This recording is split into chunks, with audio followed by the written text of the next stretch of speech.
The spring football show in town here tonight. We head down to the field to Elise Menaker, who's with the new Illini head coach. Lisa, thank you, Coach. I know that you're excited for your first spring game here at Illinois. I even read that you referred to this as an active frenzy. So what do you hope to see and get out of this active frenzy tonight? You know what? I think just more of kind of what we've been seeing here the last 2 weeks. I think offensively we're playing a little bit better in rhythm. Defensively, a little shorthanded at some positions, but overall want to see great communication. And you know, we talked a lot about before you can win games, you got to stop from losing. So no pre-snap penalties, no turnovers, be great with the ball and those things. You and I were talking about it before the game. Jay Lehman was talking about it, bringing back 21 seniors. You said it's even unique for you, essentially 2 senior classes. What does that mean for this team this year? Well, it's been a real positive. All those guys that came back willingly to basically have a 6th year, all right, buy in what we're believing in, and then that senior class that would normally be taken over, they've been a great addition as well. So I've liked the way things have been going, but tonight's game night, we'll see where it goes. Thanks so much for the time, Coach. Thank you, appreciate it. All right, thanks, Elise. Yeah, Bret Bielema took this job in December and has been waiting to see his team in a game-like situation. And I say game-like situation, but there's always a tweak when we're talking about a spring game. This is the Illini tweak. The first half will feature the first team all dressed in the orange jerseys against the rest of the Illini blue. In the blue jerseys, of course, the orange team's points now will count as normal. So a touchdown, 6 points, extra point, 1 point. But the blue teams all count as double. So a touchdown would be 12 points and so forth. The first and third quarters will end in a field goal shootout. I can't wait for that one. The kickers will get 4 kicks, and each made field goal counts for 3 points. So that kind of lays it out there for you. Of course, the quarterbacks are in the white jerseys as well. We've talked about the orange versus the blue. There you see Brandon Peters. That means you can't touch him. You can get near him, but you can't touch him. And all the quarterbacks will be untouched here today. And that's tough for a defender, Lisa. You can't touch the quarterback, right? I mean, you always want to get a hit on the quarterback, but this is the most important player in your football team. The coaches stress, lay off the quarterback and don't get in the way of his throwing motion when he's in the pocket. Speaking from a linebacker's perspective, I love it. Right out of the gates. Nice beard, too, by the way, spring football style. We're changing up on this chilly April evening. First snap of the orange and blue game. Peters has some time to throw, and he connects with Carlos Sandy. That's going to be the question here in the wide receiver group. Not only about the quarterbacks and who's going to take control between Brandon Peters and Isaiah Williams, but who he's going to throw to as well. You see the experience that he has. That is one positive check mark on his resume.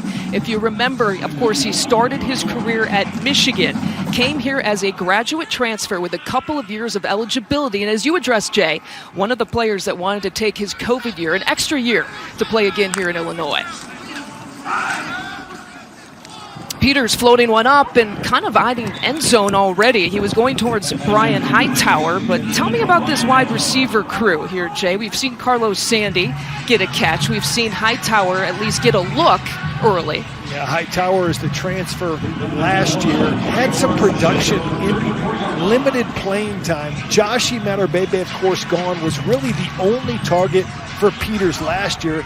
He's elected to go to the NFL draft. And you see Donnie Navarro in the slot, right on the hash, on the bottom of your screen. He's going to be the favorite target. Oh, the favorite handoff target right there is number 2, Chase Brown. He's going to be, at least coming into the spring season, he's the lead back here for Illinois. Rushed over 100 times, or carried it over 100 times, and 540 rush yards in 2020. It's interesting to watch Tony Peterson, the offensive coordinator, his offense out of the shotgun the first 3 snaps, now make it the first 4 snaps, an empty set in the first snap, throwing the ball in the first 2 plays. You think run first, but they ran only on the 3rd play and pass again here. Well, first down and a nice grab that time by Hightower right at the sideline, and another big gain here for the orange team. That's a classic hole shot against the cover 2. And watch Hightower with the hands right there looking in. And on the snow cones, though, it just gets the tip of it, pulls it in, gets both feet down for a little yard after the catch. George McDonald, the wide receivers coach, had said Hightower's actually done a good job in the spring at making contested catches. But how about tough catches there on the sideline? He passes the test, a gain of 33. And another first down here for the orange team. And Brandon Peters getting pressured there for the first time. Mark Mondesir was providing the pressure. and that's a staple out of Tony Peterson's offense. You'll see him run the play action out of center. He's done that wherever he's been, under center. They're going to really milk the run game, and then they're going to come back with a play action. They think Peters can make that throw with his athleticism. He's built for the play action, but you got to take care of that far side defensive end or they can blow up the play, just like Mondesir did there. Again, the handoff here to Brown. He's gained a few pounds here in the offseason to do exactly that. You saw those legs motoring a little bit, and a positive gain and a positive run for Chase Brown that time. All up from Alex Pihlstrom, 75, with the big block on Coughlin, the linebacker. And you see Brown has the speed to hit it up in the gap and then bounce outside. Brown gained about 15 pounds in the offseason. Looks exceptional. Really had a breakout game against Nebraska last season. Pihlstrom, you see him there. He was a walk-on tight end, got a scholarship in November of 2020. They say he's playing a little bit of a chip, wants to prove himself that he can be an offensive lineman. Brown cuts it back and stopped just short, or is he? He is stopped just short of the goal line. The Orange are trying to plead their case to the officials. And again, this is kind of a fun format for the players to have officials, even the sprinkling of fans here at Memorial Stadium to give it more of that game-like feel. He's on top of the defender, and I think that he's actually in. He had his hand down and his elbow wasn't down. But we're talking spring game. I'm not sure we're doing a replay review. We need the replay review on that, so they mark it at the 1. They want to rep this situation. He emphasized red zone. Bret Bielema is very important for this team. Here's Brown, who tries a punt. No, it is Peters. Faked me out that time with the fake handoff. Nicely done by the Illini quarterback, and it's the first touchdown for the Orange. He's a great basketball player in high school, and you can see the ball handling here as he rides and decides. That's the old ride and decide. Mondesir had the tailback. Nobody had quarterback. Touchdown as he waltzes in for the first team Orange. And so a good drive here for Brandon Peters and this offense. We showed you Tony Peterson. He said the quarterback that can move the ball down the field regardless of their style, regardless of the year, regardless of who they are, that's going to be my quarterback. And the extra point is good by James McCourt, who's the kicker here for the Orange team. Look at Brandon Peters. He's a highly touted kid out of high school, Avon, Indiana. 4-star recruit. Jim Harbaugh got him out of the state of Indiana, brought him to Michigan, played a couple years there, struggled under that system, tested the transfer portal waters, and has really found a home here in Illinois. He hasn't been able to stay healthy the entire year. 2019, he suffered a concussion, missed a couple games. Of course, he got hit in the COVID protocol last year. Hopefully he can play a whole season this year. Well, Brandon Peters is playing and is wearing the white jersey. There is, however, a list of players who will not be playing. Mike Epstein is listed there at the top. He is in Florida right now trying to decide if he will come back and play college football one more year at Illinois. But you see a lot of defensive players, and you see a lot of key linebackers who we won't see here tonight. Well, probably their best overall defensive player last year, Jake Hansen, Old 14 career first forced turnover. Shimon Cooper, big-time recruit out of the St. Louis area. Tariq Barnes, Sidney Brown, the starting safety. And Alex Palczewski, one of the best offensive linemen they have, suffered a knee injury against Rutgers last year. Roderick Perry, honorable mention, all Big Ten last year at the defensive line position. So that blue defense you just saw is really more like the third team defense, not necessarily the second team defense. We're going to a shot of Hansen, who's going to do a walkthrough rep here during a special team. Yeah, you can see he's not even wearing the pads, but kickoffs, punts, they're not live, so he's not in any danger of getting tackled.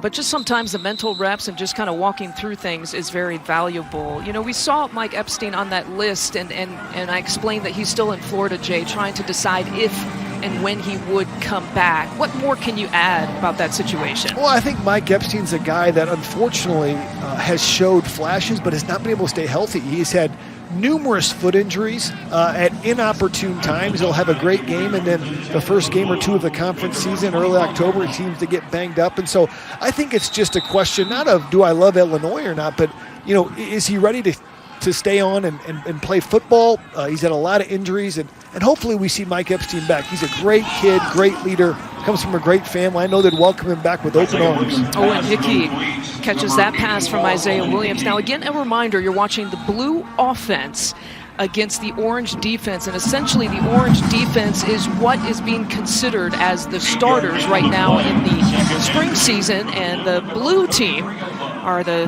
backups, or the second and the third string players, if you will. Now, Isaiah Williams will flip-flop between the blue offense and the orange offense here today as he hands it off that time.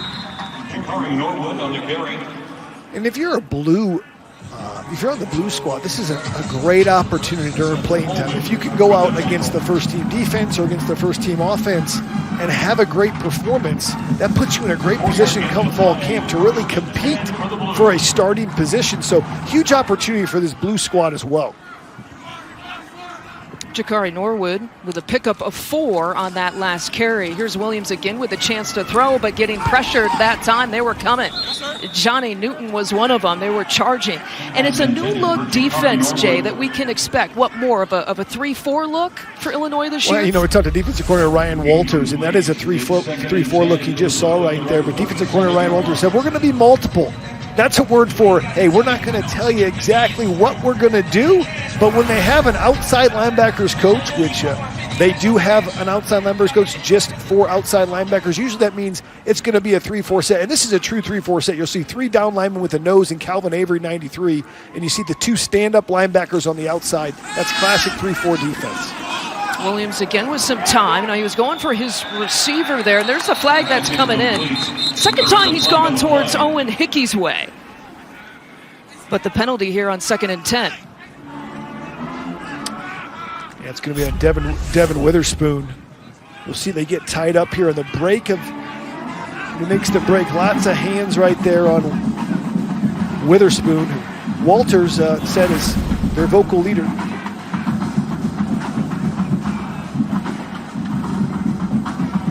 Pass interference call.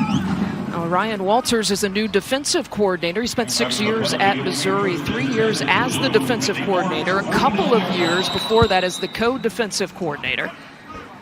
And it's interesting, his hire by Bret Bielema is the fact that they didn't know each other. They knew of each other, but had never worked together. Bielema didn't have a serious connection, direct connection, I should say, with Ryan Walters. As the touch stops that play. You know, Walters has said, I didn't know anything about this program or the Big Ten, but as a young coach and a coordinator, I want to grow. And look, Bret Bielema, in his time away from the college game, spent some time in the NFL and spent a couple of years with Bill Belichick in the New England Patriots. And he thought, look, if I can learn from Bret Bielema, who learned from Bill Belichick, I'm good if I want to be a head coach someday. Yeah, and I think Ryan Walters is a rising star in this profession. Young guy, just 35 years old, played his football at Colorado, has never coached necessarily in the Big Ten, but has coached in the SEC, has coached in the Pac-12.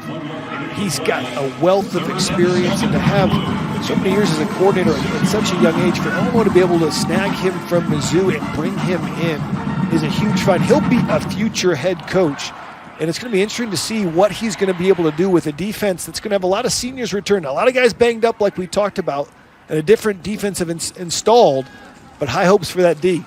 Good test here on 3rd and 7, a third down play here for the blue team and Isaiah Williams, and the pass is incomplete and brings up 4th down. A good coverage by the Georgia transfer, Prather Hudson, number 24, guy who's come in and really from the jump earned the starting spot at the safety position. He's a guy that played in 53 straight games for Georgia. You see Isaiah Williams trot off the field, an unsuccessful drive for the blue team. But those transfer portals was a big part, transfer portal players was a big part of Lovie Smith's recruiting efforts. They're going to be a big part of Bret Bielema's recruiting efforts as well. This is Hugh Robertson, who's punting here for the blue team.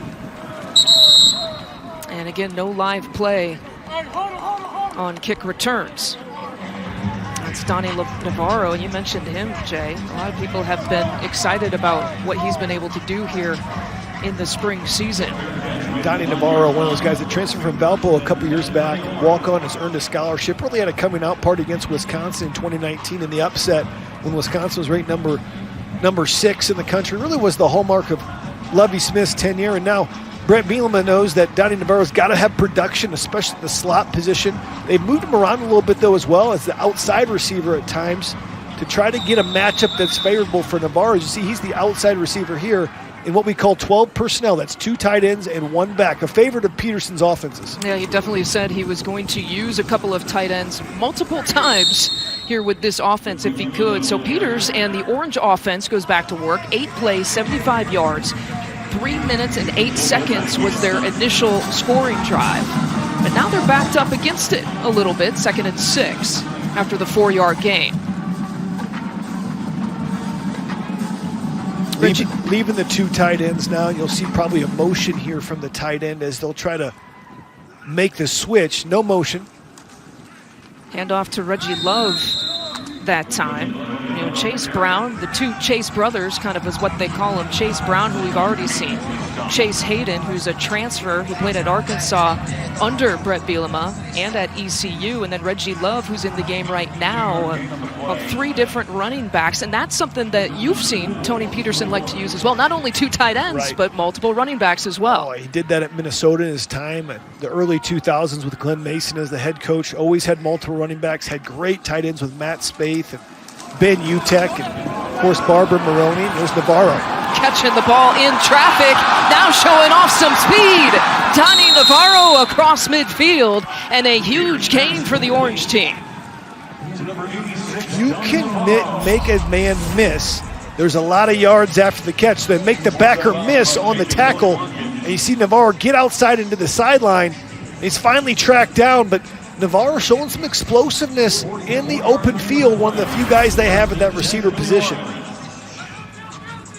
A 44-yard gain for Donnie Navarro. Maybe that's a glimpse of what everyone has seen here in this spring season. Reggie Love still the running back. Play action here for Peters. And he connects with Luke Ford. Let's check in with Elise, who's got a special guest with her on the sideline. I do, linebacker Jake Hansen. And Jake, you're back for your 6th season, granted eligibility. So what is it like to be back on this field? I know you can't play today, but just to be with your team. It's great. I love Champaign. I love to be here, so I'm really excited. How about this senior class? 21 of you. What is it like to have all of those upperclassmen playing together? You know, that was kind of one of the reasons that made me want to come back to Illinois. Is so many guys bought into the program and want to be a part of something special next year. So that was a big reason for it. So that was one of the reasons you came back. I'm sure you want to get a lot out of this season as well. What exactly do you want to get out of this? I want another chance at winning a Rose Bowl, playing in a Big Ten championship, and potential All-American season and things like that. So it's just I felt like I had some unfinished business here at Illinois. Jake, the Orange team just scored another touchdown. I'm sure you want to be out there on defense, huh? Of course, yeah. Thank you so much for the time today. Awesome. Thank you so much for having me. A 29-yard pass play for those keeping score at home. Kamari Thompson, one of the transfers from Missouri, making the touchdown grab. And so 2 offensive series, Jay, for the Orange team, and a couple of touchdowns for the Orange team. Yeah, and we've seen some great accuracy out of Peters. He's had a tendency to make the ball sail, but he puts it in the bucket there to Thompson, and Thompson makes a contested catch with his hands. You see the veteran move. See how he looked off the safety to the right, made sure it was all man-to-man on the left. Thompson goes up and gets it, tracked it the whole way, able to finish for the tutty. Thompson is a guy who played 5 games primarily on special teams on kick return. Had about 12 returns in 2020. I mentioned Hightower. We saw him in the first series. Hightower, of course, the freshman or the transfer from Miami, and Thompson, as I mentioned, the transfer from Missouri. If you're talking about possible go-to receivers, as is Navarro too, we've seen, are those your top candidates right now? I think Hightower for sure has the length. Thompson obviously went up and got the ball. Navarro at the slot. I think those are probably your leading candidates as of right now. Carlos Sandy's a guy in the slot. They could have some production as well. Let's take a look at our marathon scoring drive. 5 plays, 91 yards, 2 minutes and 14 seconds, and it ended with a 29-yard catch by Thompson. So Peters on that second drive went 3 for 3 for 85 yards. Remember, there was no return on the punt, and so they were backed up against it inside their own 10-yard line.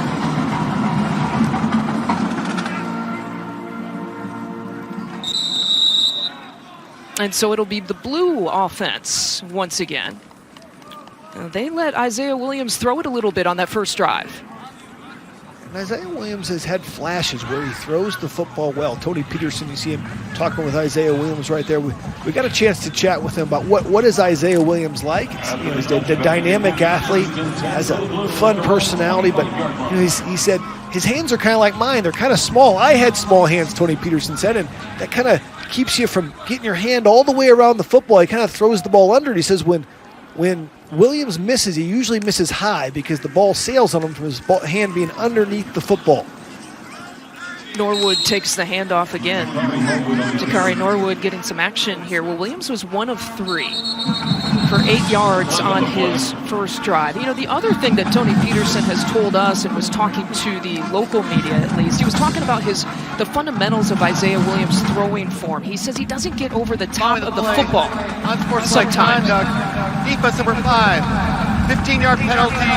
Automatic first down is number 5 Spurs. Unsportsmanlike conduct call. Unsportsmanlike conduct call on Calvin Hart. They call him CJ Hart. A transfer out of North Carolina State.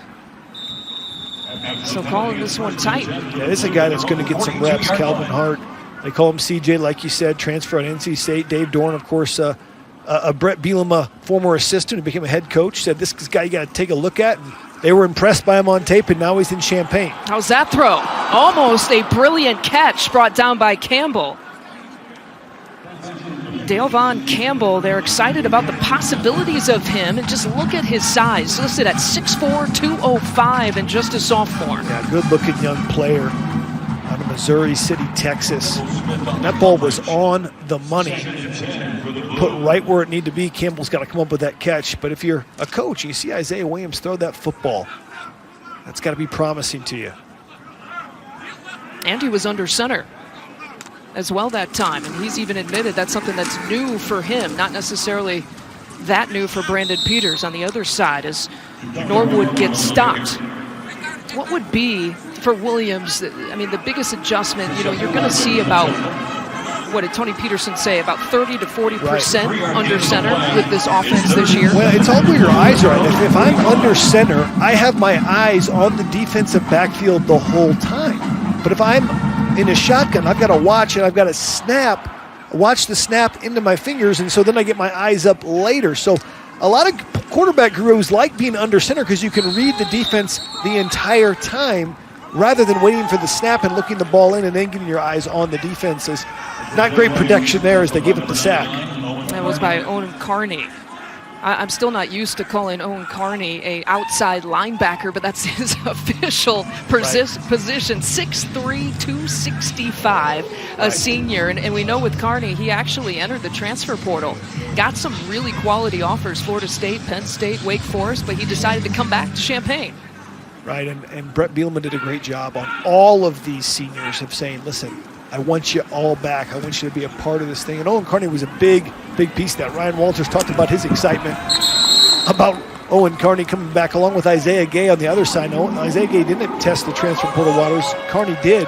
But having those two guys as edge players when you have a 3-4 set, which it looks like they're running, is going to be vital for their success, especially when we get into the more physical teams in the Big Ten West and Big Ten East Conference. What are the variations or the different transitions that those two guys have to make, the biggest ones? Well, number one, you got your hand off the ground. Usually going to be in a 2-point stance. Number two, you're going to have to pass drop. Usually one rushes more than the other.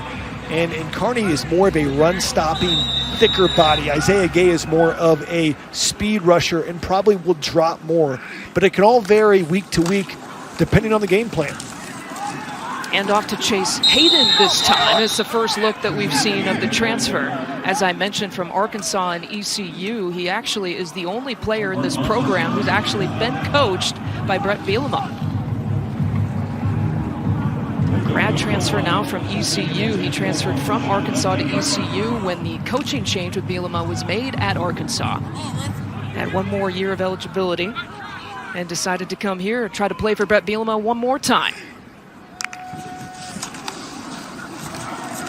Peters on the play action, steps into the throw and overthrows his target, was going for Thompson once again. Peters now 5 of 8 for 127 yards. Yeah, good protection on the play action, but he just was not open there. Not a great throw for Peters. And Peterson knows that. Peters knows that, but at least he threw it away from the coverage in which they couldn't make a big mistake and get an interception.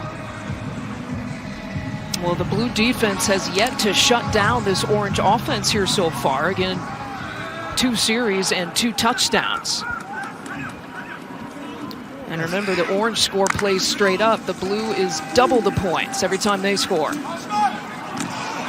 Peters connects that time to Hightower. Yeah, third and 10. This is where you got to make your money on offense and defense. He goes right to the hook curl spot on the hash. Watch him stop on the hash and just wait for the football. We used to call that the monument route. They said if you stuck a monument on the hash, that you would knock down 10 balls a game just standing there as a statue. So get to the monument, because if you get there, the ball's going to be thrown to you. That's where Hightower got to. No defender got there, though. Okay, it's a first down and a gain of 19. Peters again, this time from under center. Oh, look at those hands. Beautifully done by Luke Ford. You know, they didn't go his way very often last year. Maybe they should this year if you can do stuff like that. Well, the kid from Carterville showing flashes of why he was one of the '1 tight ends in the country out of high school. Actually offered by Bret Bielema at Arkansas. Went to Georgia. Came back last year. 2 years ago. Had to sit a year in 2019. Felt like he didn't say this, but many Illinois fans felt like he was underused last year, right? He was underused. This is a talented kid, and he's the exact kind of kid that Illinois wants to recruit. They want to own downstate Illinois, and if you're in Carterville, Illinois, and you're going anywhere other than the University of Illinois, Bret Bielema is probably going to take that personal. Luke Ford's a special player, not just receiving, but at the point of attack, has a nasty streak to him. Well, the stats prove it. Just 2 catches last year. They targeted him unofficially about 4 times in the season. But super talented. We mentioned that they want to play a couple of tight ends. Ford and Daniel Barker, who we have yet to call his name, are the 1-2 punches here so far. Ford with a couple of catches and 38 yards already tonight. And the handoff here to Hayden. Finds a crease, and Hayden finds some space. Hayden with the touchdown. 27-yard touchdown run for Chase Hayden.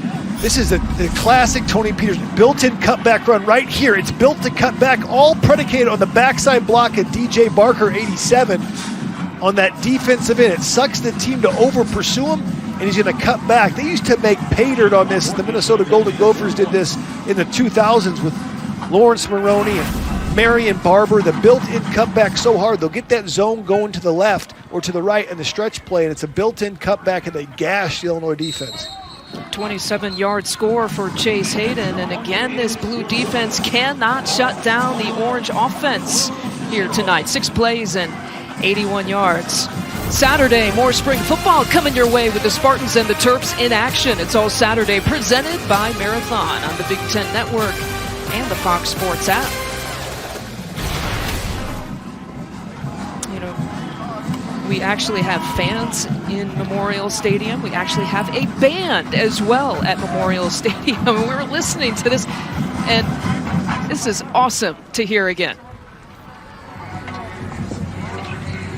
Illinois opened up ticket sales on Monday, 4,000 at a time. Those went in a couple of hours. About 75 total were handed out, and fans claimed all of those tickets in about 13 hours. You know, they were just going to open up kind of the west side of the horseshoe part, but now, because of the interest, they opened it up to the full stadium. Social distancing, of course, being recognized as well. They wanted to make sure they stayed within the guidelines of the county, the state, the CDC guidelines.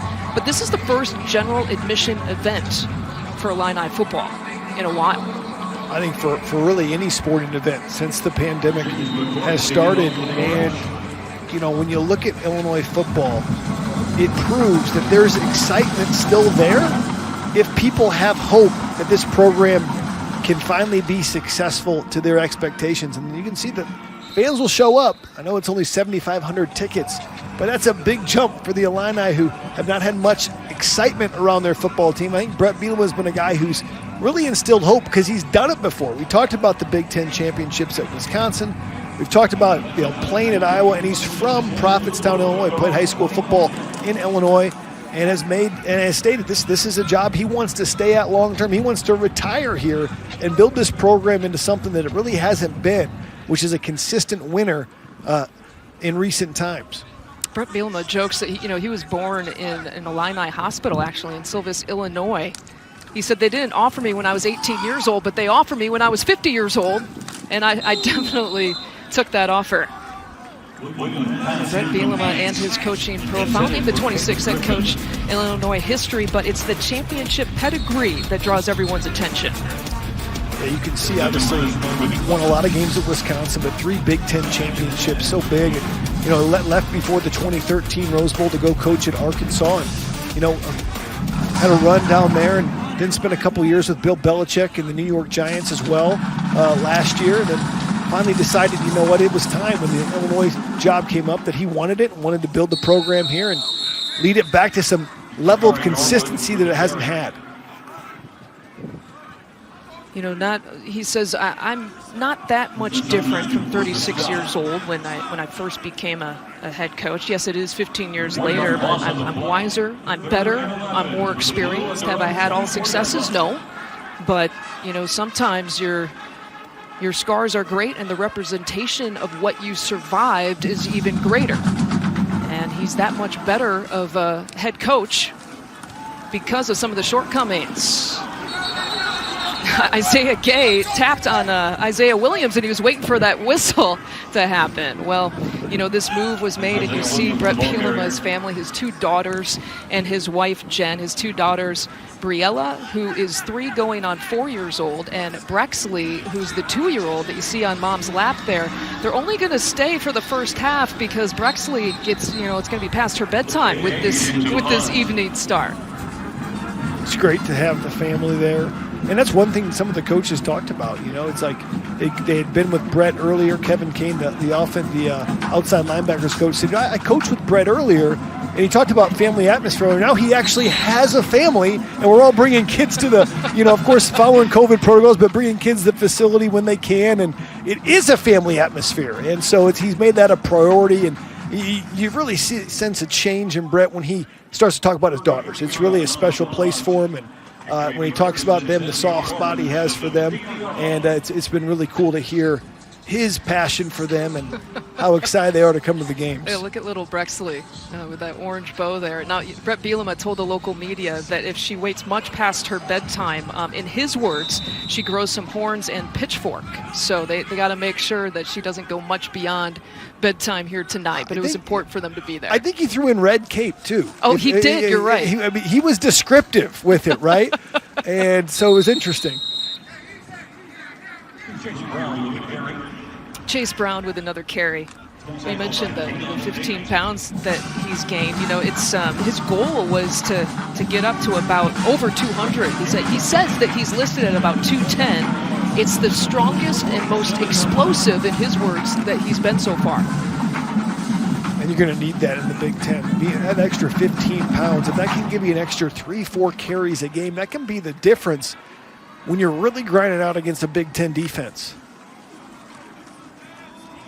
Peters again eyeing his target for the first time. He connects with Daniel Barker. Barker, perhaps the most proven receiver on the roster right now. He announced his return to Illinois in early January. 10-yard gain of the play. First down, Orange. Barker's a special player. He's had a lot of experience, and that was just simply a timing route, just a 5-yard out route. That's bread and butter. It's what they call a 7-on-7 route. You do it in 7-on-7, you should be able to complete it all the time if it's in the right coverage, and they executed flawlessly there. Final few seconds here of the quarter. That last play, a gain of 10. This is 1st and 10 as Brown is pushed back, but he keeps motoring around. It's that extra strength as he's pulled down finally by Sean Coughlin that time. And I think that's going to be the last play of the quarter as the final seconds tick off. And so the Orange offense with a really good performance there in the first quarter. Now remember, in between the first and second quarter, which is where we're at right now, and in between, we'll do it again between the third and the fourth quarter, we're going to have that rapid fire field goal challenge that we showed you on our graphic here to start the broadcast. A field goal challenge with James McCourt, and I believe Caleb Griffin will also be involved. And Caleb Griffin's still the backup kicker, even though he's spending some time as a wide receiver as well in the spring season. And Bret says he likes to really make sure this is as intense as possible. They try to make it as difficult for the kickers as possible, try to get into the holder's ear. He says he's going to talk to Blake Hayes, talk to him a little bit, try to make him nervous, try to simulate a game situation, a pressure situation. That's why you see all these guys out on the field making noise, trying to simulate the pressure of what it would be like in a big-time game.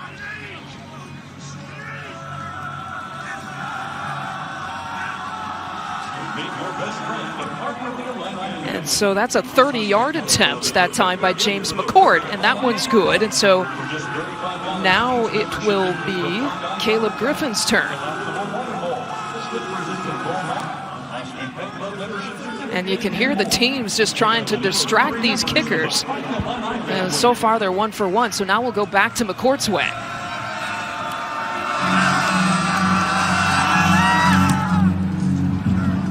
McCourt's got another one good. You know, he's got 2 game winners in his career. One against Rutgers last year, 2 years ago against Wisconsin. It's been a competition. Caleb Griffin, pretty highly touted out of Danville, Illinois. Just hasn't been able to beat out McCourt.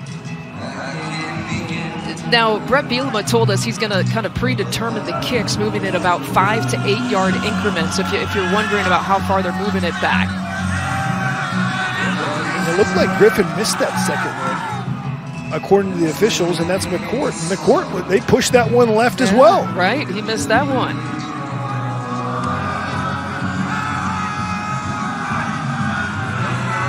This is a 47-yard attempt by Griffin. It was a great hold by the punter there. Able to get it with the bad snap. Okay. Digest all that. That was fun. 27-6 is the score. We'll take a quick timeout. After that field goal challenge, again, it's 27-6 at the start of the second quarter between the Orange and the Blue. Jay Lehman, Lisa Bynes, and Elise Menaker is on the field with us. And we are set to begin the second quarter. If you're just joining us, again, the Orange team, the starters, the first team, if you will, for Illinois, against the others of the Illini spring football team in the Blue, as another pass connect to Danielle Barker that time in a nice game. Let's check in with Elise.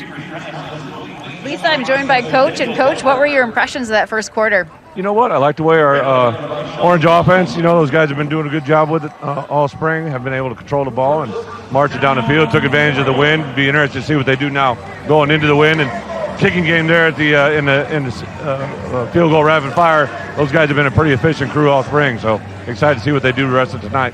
As I stand here and watch with you, what exactly are you looking for out on the field? You know, usually on in a normal game situation, I concentrate really at the point of attack.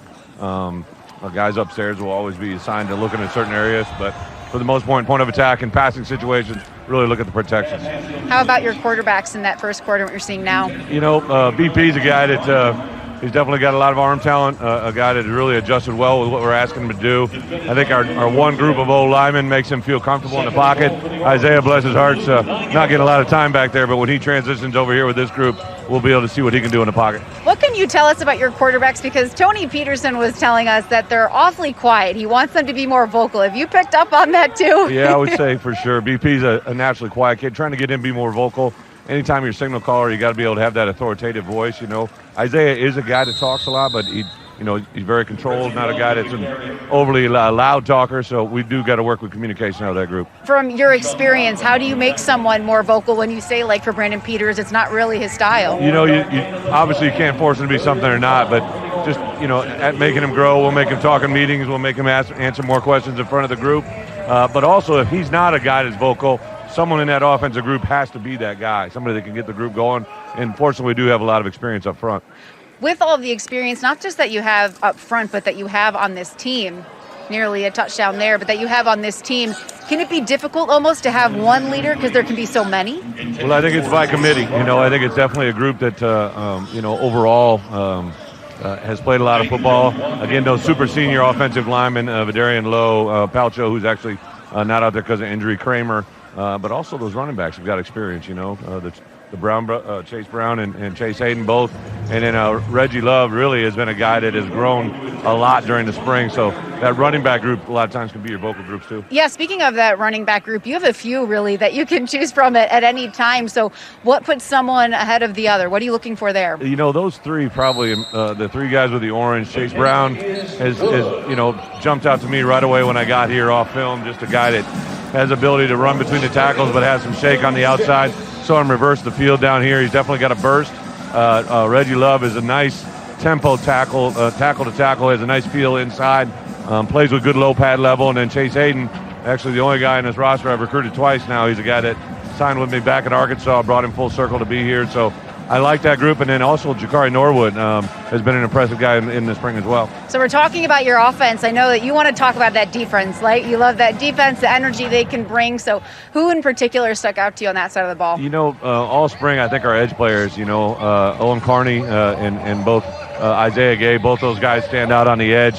Inside, Calvin Avery and a host of other guys have been, and some of our best defensive players have been injured all spring. So it's a group in process. Tony Adams in the back end has been a very impressive guy. Prather Hudson, who we brought in from Georgia, again, brings some savvy to that back end. He's played, I believe, in 53 straight games at Georgia. So a guy that brings some maturity factor, played in the college football playoffs. He just has that moxie that we're looking for. Is that how you would describe if you're coaching your defense, moxie, savvy? You're using those words. Is there a Bret Bielema word? I'm trying to make them sound sexy, I guess. Everybody wants that glitter, and just trying to give them a little bit of terminology. Okay, there you go. Now, after this gig, I'm hoping that you can kind of walk us through the play here. So are you going to be ready to do that for me? I think I could. I got to put on the headset here to see what we got. But judging by what Tony's been going with, this is the first time the blue group is going to be throwing with the wind here. So I kind of you can put on your headset. I told him to put it out there a little bit. Yeah, we would love to get just kind of behind the scenes look.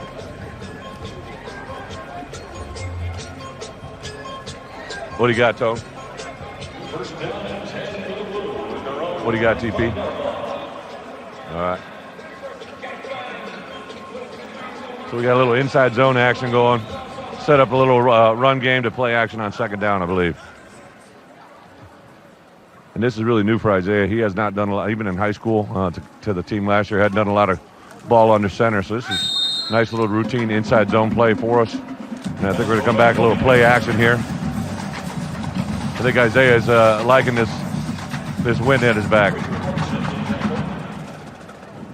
3-yard gain on the play. Yeah, got a little play action here, so good to go. I tell you, the thing that our defensive front on the edge, when you have two guys like Isaiah and Owen rushing the edge, really does a nice job of creating problems for the quarterback. We change out of it. I wish you could hear what's being said on the headset, because that grew a lot of coaching terminology. Appropriate? Yes, there was definitely some good coaching. 3-yard gain on the play. 3rd down and 4 for the Blue. What do we got here?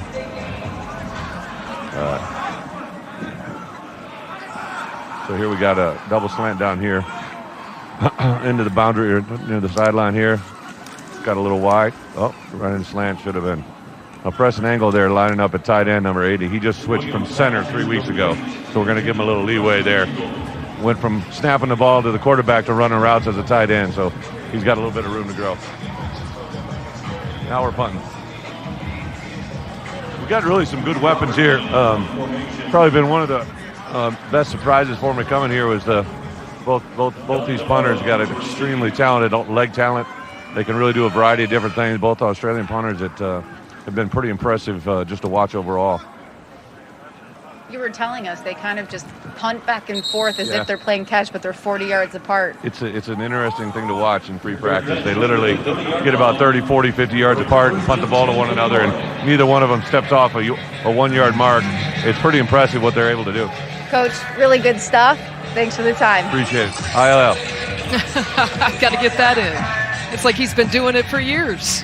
That was awesome. I love listening to that. Elise, great work getting into the mind of Coach Bret Bielema. And that's what Illinois fans want to see. Just a guy that loves football, is an extroverted guy that loves to talk about the game and why they're doing stuff, and even makes a comment like, if you guys could hear the coaching going on right now, it's some good coaching.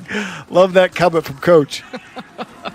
Here's Peters and this orange offense again, and they left Navarro absolutely wide open across the 20 before he's brought down. And another big gain from Donnie Navarro. I need fellow Illini Howard Griffith here to play America's favorite game.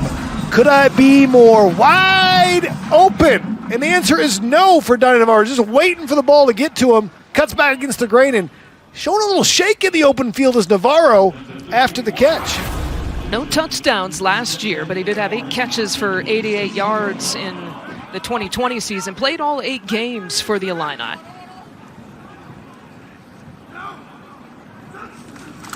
A 3-receiver set this time. The handoff to Chase Hayden. We heard Coach talking about how he's recruited that player a couple of times. You can't emphasize enough how important it is to have multiple running backs in the room that you trust, that can carry the ball, that can catch the ball, that can protect, that can play special teams. And they got it with Chase Hayden, Chase Brown. Saw Reggie Love as well, a little bit different. Jakari Norwood has some shake to him as well. And again here to Hayden. Cuts the edge and is brought down by a mass of blue jerseys. You know, that's what you check if you're a running back, though, right? When you're looking at what program to play to, whether you're a high school student or whether you're a transfer. And quite honestly, the resume for Tony Peterson and for Bret Bielema is that they have coached many 1,000-yard rushers in their careers. They're going to want to run the football. I heard Bret Bielema say, good football teams, they run the football, they stop the run, and they cover kicks. And it starts with running the football. And Tony Peterson's been running the football for a very long time out of multiple formations, multiple sets. You're going to get carries if you're coming to the University of Illinois and you're a tailback. The cutback here for Hayden. And some tacklers again coming in as he stretches for the end zone but loses the football, and they'll spot it at about the 2-yard line. It all starts with the point of attack, too. They have all the offensive linemen back that they do, led by Doug Kramer, their center. You heard about, he mentioned Palcho, that's Alex Palcheski, who's out this year, but not this year, rather this spring. He'll be back in the fall after a knee injury. And Vederian Lowe at the end of your screen, 79. They think that guy is going to be an NFL draft pick, had a draftable grade. All those guys had draftable grades. Kramer, Vederian Lowe, Palcheski. Vederian Lowe, really impressive guy. He's married, has a family. Just tough on the edge. Big-time left tackle for the Illini. This time it's Reggie Love trying to complete the deal and seal the deal and trying to push his way into the end zone, and he's going to get stopped.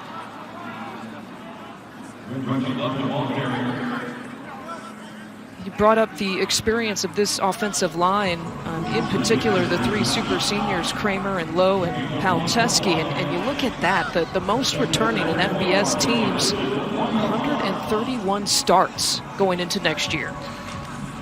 The Gophers and the Illini in the trenches this year, huh? Lots of experience, almost 300 starts. By the time we get there, there might be 350 starts by the time they actually play. All 3 Illini running backs get a chance, and it's Chase Brown, no doubt about it. The Orange pick up another 6. You want to look at the speed a guy hits the hole. Out of all these backs, Chase Brown hits the hole the hardest in this game. You can see his acceleration. Watch him get the ball and watch him go straight up the field and hit the hole. That's what you want, right? You got to hit the hole hard, fall into the end zone. Coming out party last year against Nebraska, tore up the black shirt D for a big game, and he had firm control of that running back spot for the rest of the season.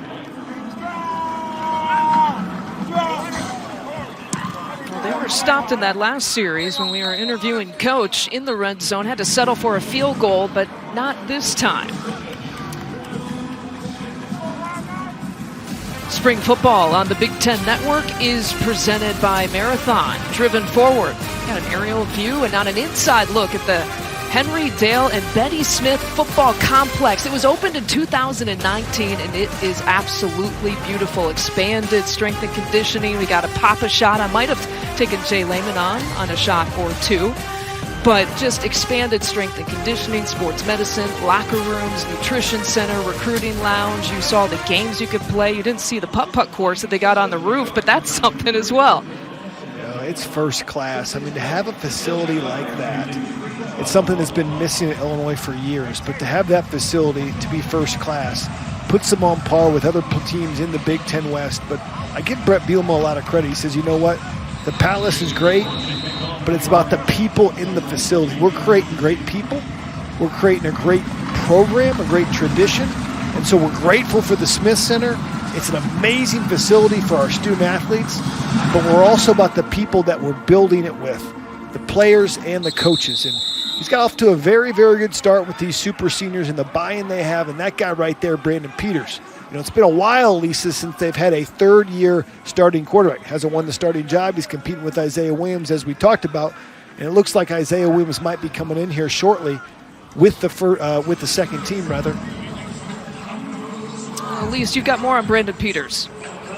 Yes, so we've been talking about Peter's journey, and it continues really, because he was telling local media how this is the 5th scheme that he's had to learn since high school. So he can pull, he said, from those experiences, that memory bank, what he learned in the past, but taking some of those reads are similar, say, or different playbooks. The biggest difference, the verbiage, the alignments, the shifts, the motions, he said that's the biggest part, getting those down. He said once you get those down, you can start learning the concepts and then kind of connect what you learned in the past.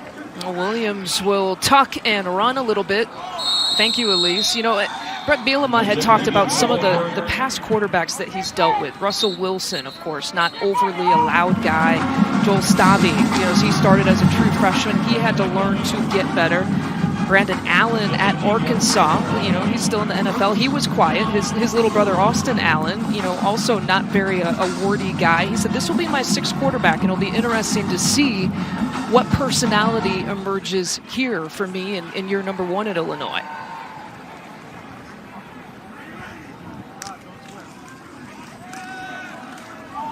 Williams again, they're testing that arm, and it was through the hands of Hart.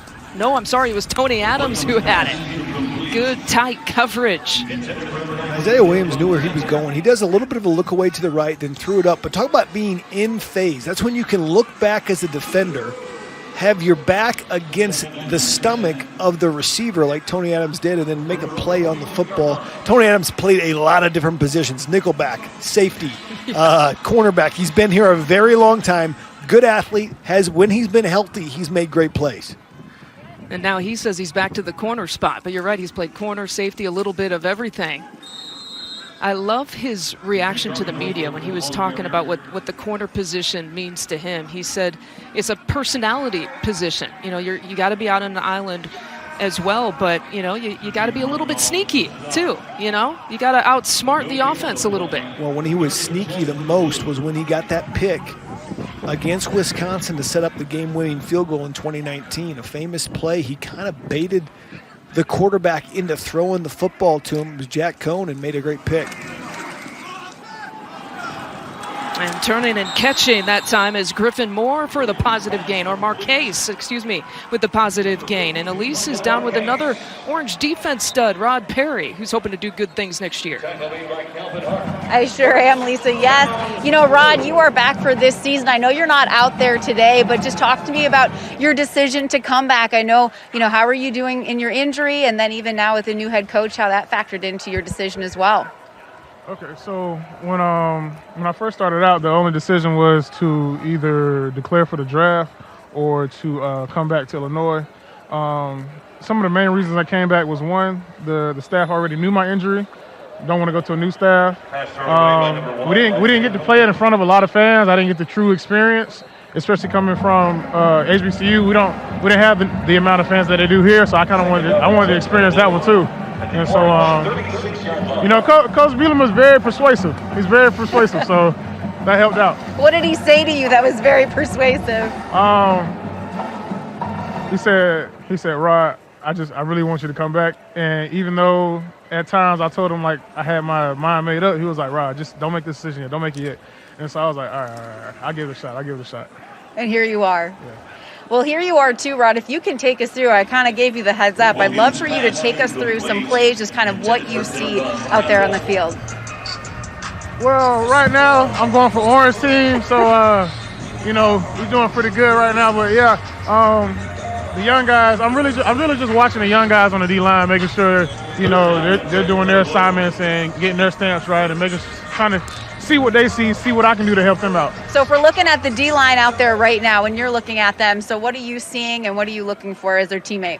Well, down in distance, I'm looking at the O-line stance, trying to call out whether it's pass or run for them, giving them a little heads up from the sideline, because different angles, you have a different view, so trying to give them a heads up from the sideline. What are you seeing even on this play right now? Well, I kind of missed that Just one. missed it, but say we do the next play. We'll go through that next play. You'll take us through. You can even just, tell us exactly what you see. Well, right now they're getting ready to punt. So we really just missed it there. Orange 2 got a turnover, so that's a good thing. That is a good thing. Rod? Oh, they're about to kick. Oh, they're doing a field goal. Do you want to take us through the kick? All right, so we've got a field goal attempt. Let's see, we're on the far hash over there near the boundary, near the visitor sideline. He's bringing it up.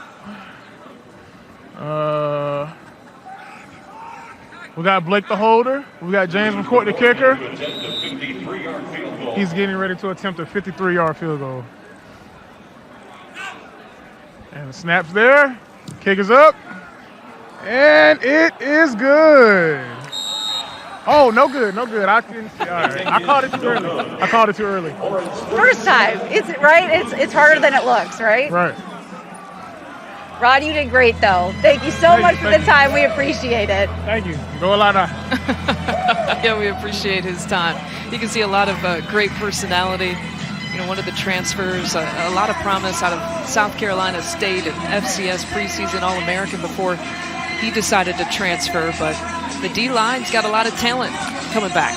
Yeah, you saw Calvin Avery on that third down, big 93, had a close-up on him on the camera. And, Calvin Avery's a guy that showed flashes. He just drove the center right back into Isaiah Williams' lap. If he plays hard, he's a highly touted recruit out of Texas. He could be a game changer. That nose position is so critical in a 3-4 defense as Peters takes on with the orange team now in the offense. Peters and the orange offense obviously have had some success here as Brown gets taken down that time by Ezekiel Holmes. Holmes is a guy that's been banged up his first couple years here. They think he can be a good outside backer. Right there, Chase Brown had a misread. He had it open on the cutback right away. He delayed on the cutback, and Holmes was able to recover, stayed square, made a tackle in space. Not easy to do against a guy that's quick, strong, and fast like Chase Brown. Holmes, another one of those players who's learning that outside linebacker position. Played about 4 games on the D-line last year as Peters aims, throws, fires, and passes complete to Luke Ford. What a luxury to have a guy that can line up at tight end, block at the point of attack, and hold his own against the DN, and then run a 10-yard deep out route in rhythm with a little pitch and catch. Luke Ford, a lot of fans hope they see more of that. 14-yard gain of the play. And as you heard Coach Bielema say, they are going to switch up the quarterbacks. So right now we have seen Brandon Peters work with the first stringers this entire first half here so far, but it'll be interesting to see what Isaiah Williams can do in working with the orange team, as Peters had some pressure coming from the backside and had to get rid of it. That's a veteran move right there. You have a play action, the play set up. It's a slow developing play. If it's not there, throw the football away. Sometimes throwing the football away is the best play you can make based on what you're seeing downfield. You kind of brought it up earlier, Jay, the lack of a consistent quarterback here for Illinois. You had to go back all the way, to Nathan Shieldhouse, right? Yeah, in the Nathan Shieldhouse days? Yeah, 2012 was, I think, the first year under Tim Beckman. That was the third year starting for Nathan Shieldhouse. He's been the last 3-year starter. He was actually a 4-year starter, but if Peters were to start this season, he would be a 3-year starter. It just shows the lack of continuity. And if you have lack of continuity at the quarterback position, it's never a good thing. and Illinois has been lacking in that department. Well, for the most part in the spring, Brandon Peters and Isaiah Williams, we were told by the coaching staff, had to split some reps. They were about 50-50, and it was really kind of the last few days headed into the spring game where Peters got a few more reps than Isaiah Williams. And, you know, we asked Tony Peterson why, and it's just he felt like he was performing a little bit better to earn this initial starting spot in the spring game. 3rd and 5, and Sandy makes the grab right around the 20-yard line. We look at those two quarterbacks. Here is their comparison while at Illinois. Well, you can see that throwing the football, Peters has a big edge. And most of those yards and production for Isaiah Williams' game was right here on Big Ten Network against Rutgers, where he ran the football very efficiently. He didn't throw it all that great, but he's a guy that's really developing his throwing motion, trying to get his fundamentals down. We look at what Illinois has done from recruiting a quarterback from high school. They just haven't done it very well. You go back all the way to Wes Lunt, transfer from Oklahoma State, and then they had an A.J. Bush transfer who was, started at Nebraska and then was from Iowa Community College, and then they bring in Peters, who's a transfer. They just have not recruited the quarterback position out of high school well at all. And Isaiah Williams, they're hoping, is a shift out of that, who had tons of offers out of high school, but most of the offers were to play receiver. Illinois said, we'll let you play quarterback out of Trinity Catholic, recruited by Corey Patterson, the running back coach. He's part of a trio of actually 4 guys out of Trinity Catholic, James Frenchie and Shaman Cooper and Reggie Love, guys that came where Corey Patterson had some great ties because he coached there in high school. And Reggie Love, as you mentioned his name, stretching and dealing his way into the end zone for another orange touchdown. And this is a guy that they've talked about a lot. Reggie Love didn't have a ton of reps last year, but he's a guy they've said has really shown up in spring ball. Point of attack, Vederian Lowe with a kick out blocking, and good blocking downfield by Kamari Thompson.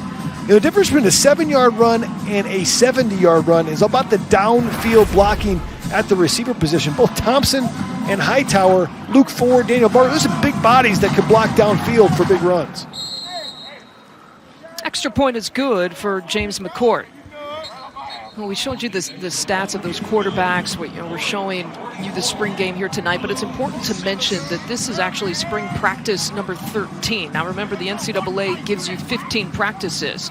So what's that mean? Well, Illinois set this up on purpose to be able to have practice 14 and 15 to kind of maybe work on some things that they'll see here tonight in a quote-unquote kind of game sort of setup.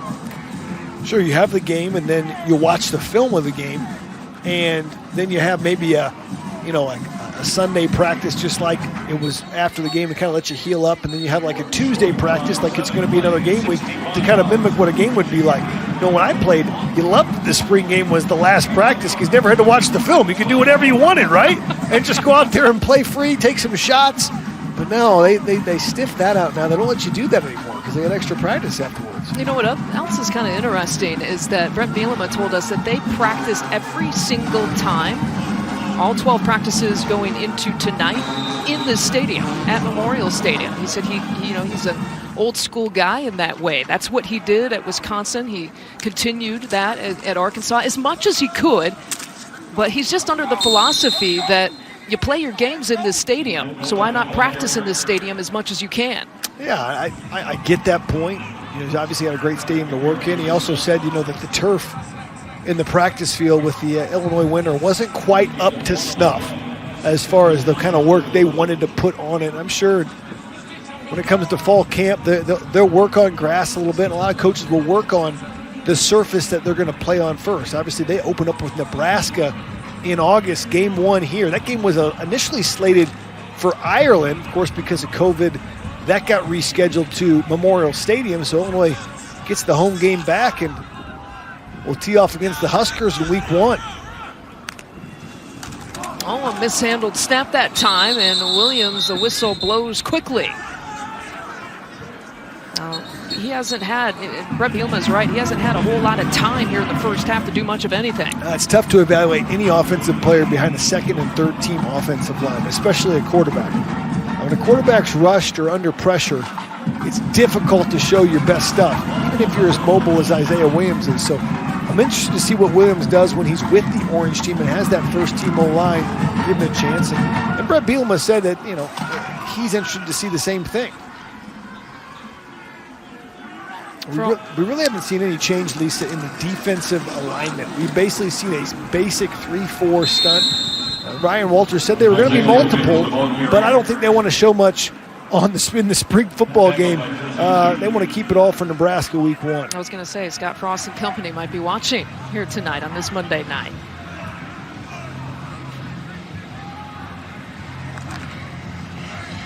Bring up 4th down here for the Blue offense. And we're just under a minute here before halftime. And we don't want you to go away because we have all kinds of treats coming up at halftime, including an introduction of the men's basketball team, the Big Ten tournament champs, and the team that got a #1 seed in the NCAA tournament.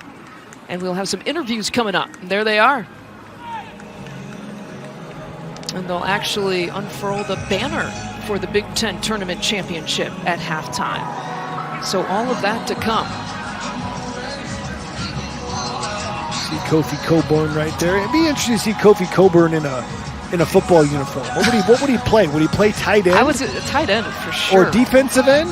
I mean, kind of Julius Peppers had in North Carolina. He was a great defensive end for the Panthers for years. Played at UNC. I could see Kofi just being an absolute. There's Io right there. Io could play some football as well. I'm sure he could play receiver, right? Yeah, that'd be my guess. I had to think about it. Put Trent Frazier at tailback. Trent Frazier's coming back, by the way. He's a super senior. Kofi Coburn, and now there's Trent. Io, of course, declaring for the NBA, and Kofi Coburn actually yesterday putting his name in the NBA draft as well. We'll test the waters here a little bit. That'll be the last play here of the half. Good showing here from Brandon Peters in this orange offense. That'll be the end of our first half, but we got the men's basketball story right around the corner. That's the Halftime of the Illinois spring game, you see the Big Ten tournament champs, the men's basketball team, being honored. So let's listen in to public address announcer Tim Sinclair. 32, Tyler Underwood. A forward from Fisher, Illinois, number 4, Zach Griffin. A guard from Vega Baja, Puerto Rico, number 5, Andre Curbelo. A forward from Rustavi, Georgia, number 15, Georgi Bezhanishvili. A guard from Oakland, California, number 3, Jacob Grandison. A center from Kingston, Jamaica, number 21, Kofi Coburn. A guard from Peoria, Illinois, number 20, DeMonte Williams. A guard from Wellington, Florida, number 1, Trent Frazier. And a guard from Chicago, number 11, Ayo Dosunmu. And the head coach of your Fighting Illini, Bret Underwood.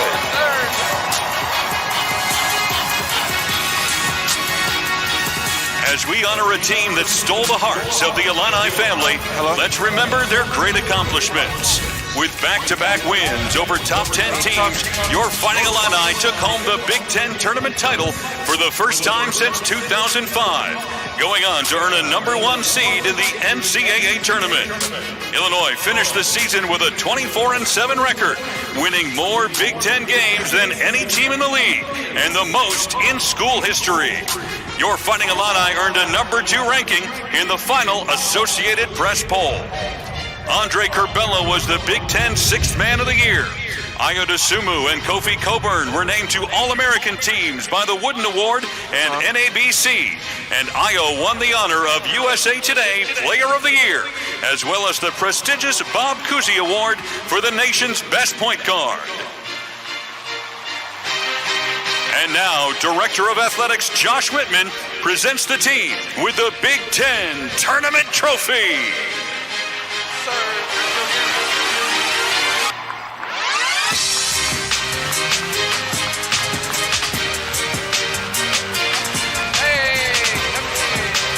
Let's hear it for your 2021 Fighting Illini Big Ten Tournament Champions.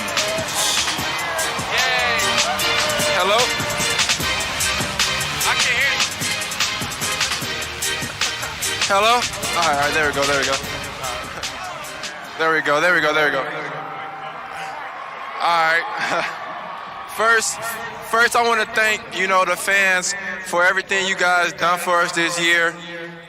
We wouldn't be able to get here without you guys. Thank the coaches, Josh Whitman, everyone for believing in us. From the start of the season, we were underdogs. No one expected us to get this far. No one expected us to win the Big Ten championship. And, I want to thank all of our teammates, all the managers, everyone who played a huge part of our success, because without them sacrificing to, get rid of their own life to what the bigger picture is, to try to, bring a championship to Champaign. So, I thank everyone. And I hope you guys enjoy this. We had a great time here. It was great making history here. And Illinois is definitely back on the map as one of the best teams in the country and the best university in the country. So, I thank you guys for that. ILL.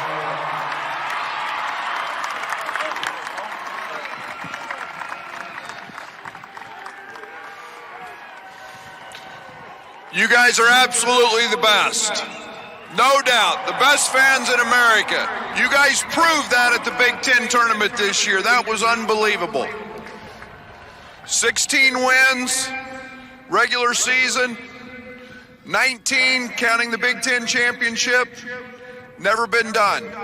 This group of guys in the last 2 years has won more games than anybody in the Big Ten. The sacrifices, absolutely. The sacrifices, the commitments that these guys made this year made it extra special. This was a fun group to coach.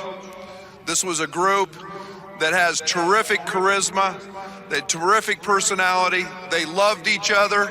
It was a family atmosphere, and I couldn't be prouder as a coach to have these guys representing our university every single day. The one thing I will say, we're not done yet. This group achieved a lot. Buy your season tickets next year, because we're going to fill that building over there every damn night. 15,500 Illini strong. ILL.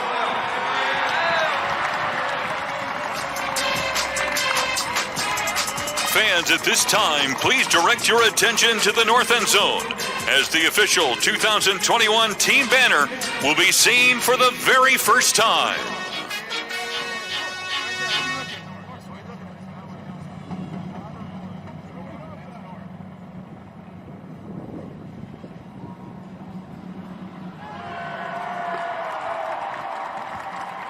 This banner will hang in State Farm Center rafters to celebrate the 2020-2021 Fighting Illini basketball team.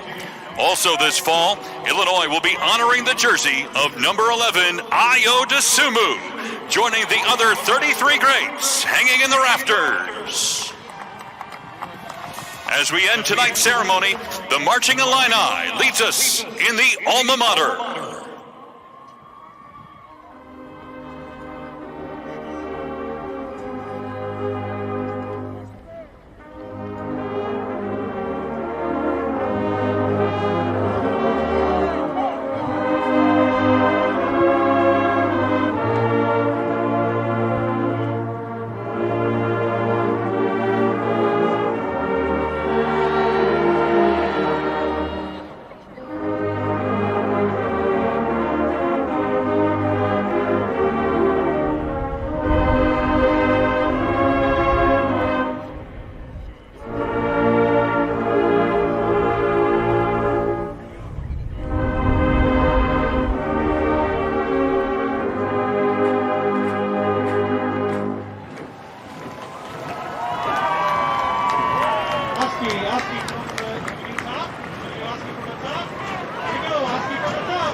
A special group and a fun group to watch.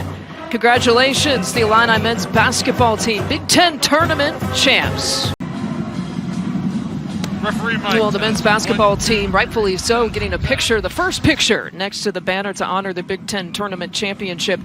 You heard Ayo Dosunmu talk and what he said, my teammates and what I accomplished, and he's told the media this, in 3 years is remarkable. 3 years ago, they were in the bottom of the Big Ten, and now they are atop the Big Ten. You heard Brad Underwood talk about how this group, in terms of Big Ten games, has won more conference games than any other Big Ten team the last 2 years, and Brad Underwood, kind with his time, joining Elise right now on the field. Coach, you guys just took a picture next to the banner. Just describe this moment to be presented with the trophy and see that banner. Well, this is all about recognizing a great year. This is about recognizing the accomplishments of a team that did everything right. Literally did everything right. Didn't have a positive COVID test since August. A team that worked, stayed committed. Very trying year, very difficult year. We won 16 games in the best league in college basketball. Won a conference championship tournament, something that hadn't been done. And it was a school record for us. 16 wins is the most ever in our school's history. You had the 3 tournament games, 19 against the best competition in the country. That's what this is about. And we want these guys to always have a place when they come back here that they're going to be remembered, and this team shall be remembered. Sure, they'll be remembered, and this was the season to remember. Thank you so much, Coach, for the time. Thank you. Appreciate it. And they certainly will be remembered. They were a fun team to watch. And I know you, Jay, appreciated watching them as a football guy, watching that basketball team. Oh, and they got ballers all over the place. Yeah. Andre Curbelo might be the funnest college basketball player I've ever seen play. The guy can get to the hoop whenever. Kofi, the man, of course, Ayo. But they got a bunch of other players on the Illini. What a season for the Illini. It brought a lot of pride to the school as well during a very tough season. Yeah, and it was nice that they were honored here at halftime. So let's talk about this first half, Jay. And obviously you have to take everything with the spring game with a grain of salt. But what stood out to you in the first half that you saw? I would say Brandon Peters looked efficient. The offensive line was as advertised. They got experience. Of course, they're really playing against a second, maybe even third team defense, so it's hard to really judge. I think Isaiah Williams at the quarterback position shows flashes with his mobility, still needs to get better throwing the football. And defensively, we've just seen a vanilla 3-4. You look at Bret Bielema and a guy that is trying to establish a culture of physicality and toughness. They ran the ball with multiple running backs getting into the end zone. They want to run the ball, run play action. They want to have Isaiah Williams do some spot duty as well. We'll see if he gets some reps with the first team and the orange team this year. Yeah, I would like to see that as well. Right now he's still with the blue offense as well, but we will have a running clock here with the 12 minutes in the third quarter. So no stoppage here on the clock, and we'll keep it moving in this second half as Williams gets touched there. You mentioned Peters in the first half, Jay, and for all the people scoring at home, because I know there's a ton of people scoring stats in a spring game at home, Peters was 12 of 18, 291 yards and a touchdown. And it's interesting that of the 5 scores, 4 of them came on the ground for the orange team. Love and Hayden and Brown all picked up at least 1 touchdown. Well, if you can't run the ball in the red zone, we've heard Bret Bielema talk about red zone. They've got to be efficient in the red zone. They've got to finish and get touchdowns, not field goals. And they were able to do that when you run the football. And there's Calvin Avery, the nose tackle we've talked about. This guy was, like we talked, highly recruited out of Texas. They had high hopes for him. He's showing flashes, but hasn't played hard every play while he's been here. But when he does play hard, he is a absolute load to deal with. And that nose tackle is such a key position in a 3-4 defense. You got to take on the meat of that offensive line, the guards and tackles, and you really got to gunk everything up to make sure there's no running lanes. And Robinson is actually in at quarterback now for the blue team. So interesting, Isaiah Williams only took the 1 snap to begin the second half, and then he was done. And so here's Robinson's first work as the pocket just swallows up around him. And the pass is incomplete. He was going towards Owen Hickey. That's been kind of the favorite target here for the blue offense. See Peterson have some words with Matt Robinson. Matt Robinson's done a lot of spot duty in his time here at Illinois. Was going to play and start when Brandon Peters was out, but then he got injured very quickly in the first series last year and really never got back on the field. It was really just a very disjointed Illinois football season when you had some key players who had to be out for about almost 3 weeks, 21 days at least to abide by COVID protocol. Right, and it didn't help that, the first game of the season they were thought to be the year, and then Graham Mertz came and lit them up like a Christmas tree in week 1. And right after that, they had a COVID outbreak a bit that the Illini did, and a lot of guys, because of contact tracing, were out and just did not get off on the right foot for that football season, and obviously led to Bret Bielema taking over in late December of this football team. And here's what we've been talking about. Isaiah Williams now working with the Orange offense and the starters, if you will, and he tries to go downfield that time to Navarro's way. And the coverage being provided by Jaden Jones-Watkins, but there's a flag on the field.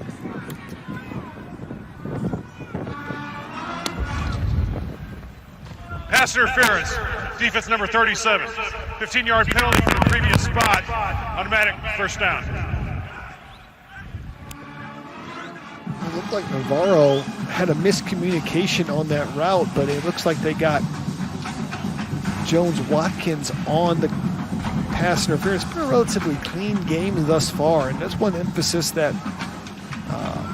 Bret Bielema wanted to have, is that he did not want to have mental errors or penalties. Those lose football games have been rather clean for a spring football game, especially with a lot of backup players in defensively.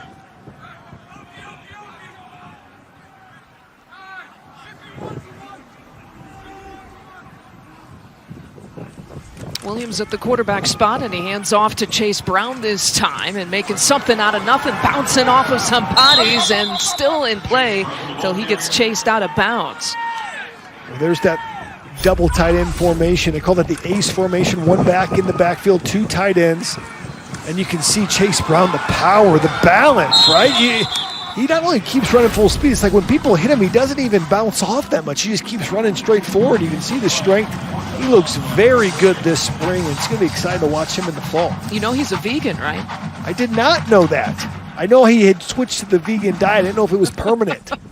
5,100 calories is his vegan diet, if you can believe that. And they loft the pass up to Luke Ford. So, yes, as a vegan, he added the 15 pounds in the couple of months between the end of the fall season to now. Lots of tofu, right? I mean, just eating it up in veggies. Eat your broccoli. Because Chase Brown, of course, his brother Sidney is a safety. Played their high school football in Canada.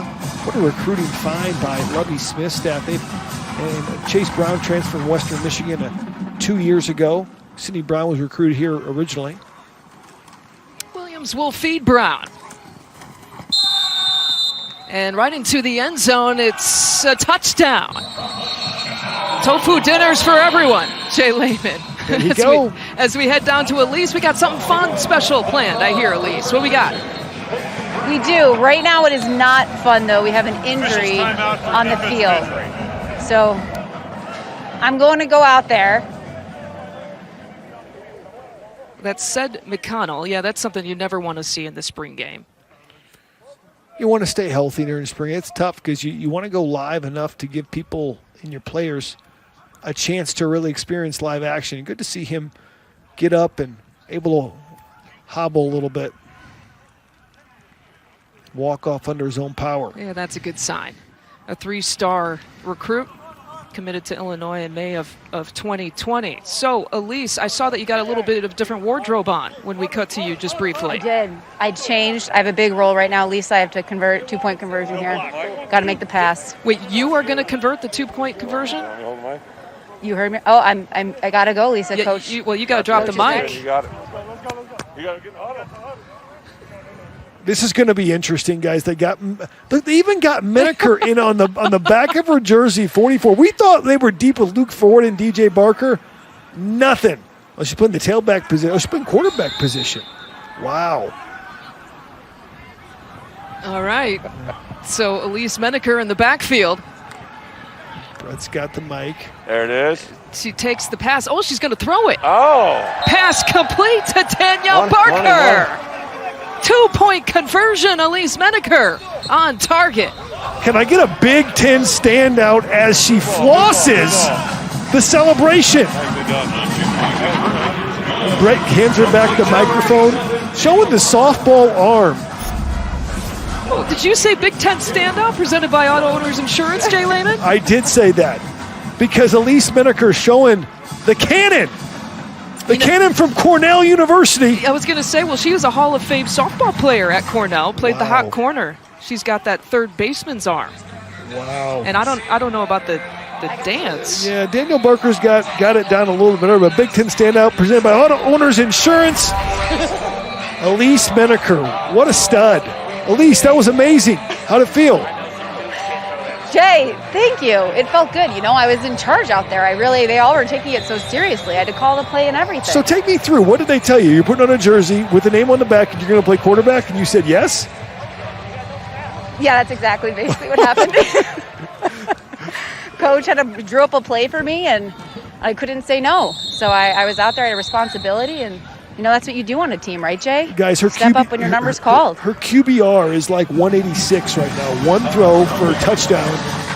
1 for 1. I wanted the spiral, though, Jay. It wasn't really a tight spiral, you know what I'm saying? It's tough with those sleeves you got on because, you know, you don't have your palm ready to go and, like, grab the football. I have so many layers. You're right. You're layered up. I tried to warm up a little bit.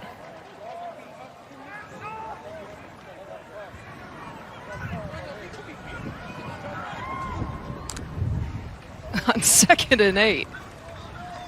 I don't know if you want to follow that act. Deuce Span's going to try. Yeah. So this is what Bret Bielema drew up for her, okay? So what are we seeing here, Jay? You got tank ride, open 50 halo, right? Like that's the play right there. Basically hit DJ, the guy to the left over there. TD rules, hug a big guy, party on the bench. Look at how much bigger her head is compared to all the other players on that diagram. Okay, so here's the play. Look at this. She eyes her. She knows she's going to Barker the whole time. And you see she has some touch on the ball, right?